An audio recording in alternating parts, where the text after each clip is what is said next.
కలిచివేస్తాయి. ఈరోజు నేను చెప్తున్నా, దయాకర్రావు గుర్తుపెట్టుకో, టీఆర్ఎస్ నాయకులు ఎవరైనా, కేటీఆర్, కేసీఆర్ ఎవరైనా గుర్తుపెట్టుకో, ఇవాళ నువ్వు ఆపినావు అంటే నువ్వు భయపడ్డావు. నా ఈవెంట్కి వచ్చే మనిషిని నువ్వు గట్కేసర్ దగ్గర ఆపినావు, ఆయన నియోజకవర్గంలో ఆపినావు నువ్వు. సో మా పులి, తెలంగాణ పులి రేవంత్ రెడ్డి అన్న ఆపినావు చూడు, అక్కడనే తెలుస్తాను.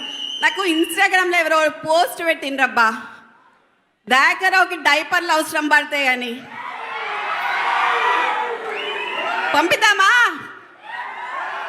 ఈ లోపల మరి ఆయనకి కొంచెం ఆరోగ్యం బాగాలేదు కదా, మరి ఎట్లా ఉంటుందో చూద్దాం. మరి అప్పటి వరకు ఎలక్షన్ వరకు.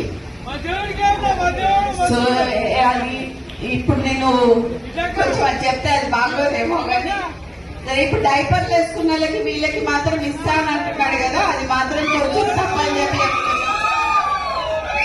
ఆయన ఇప్పటికే నడవలేకపోతున్నాడు, తిరగలేకపోతున్నాడు.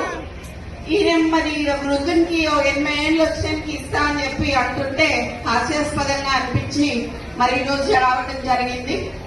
ఈరోజు ఈ తమ్ముందు ఒక 200 కోట్లది ఒకటే చెప్పిన, ఒకవేళ ఎవరైనా నాకు కౌంటర్ ఇచ్చిందనుకోండి, మిగతా కూడా బయటికి తీయాల్సి వస్తుంది. సో ఎవరు కౌంటర్ ఇచ్చినా బయటికి తీసి సీతా దయాకర్ గారికి కూడా పదవి ఇచ్చినావు నువ్వు. సీతా దయాకర్ గారు ఏం చేసిందే పార్టీకి? అసలు ఎక్కడ పార్టీ ఆమె ఎక్కడి నుంచి వచ్చింది? ఆమెకు చైర్మన్ పోస్ట్ ఇచ్చినావు నువ్వు. కొన్నాళ్ళకి ఎందుకు ఇయ్యలేదు అని అడుగుతాను నేను, మీరందరూ అడగాలి.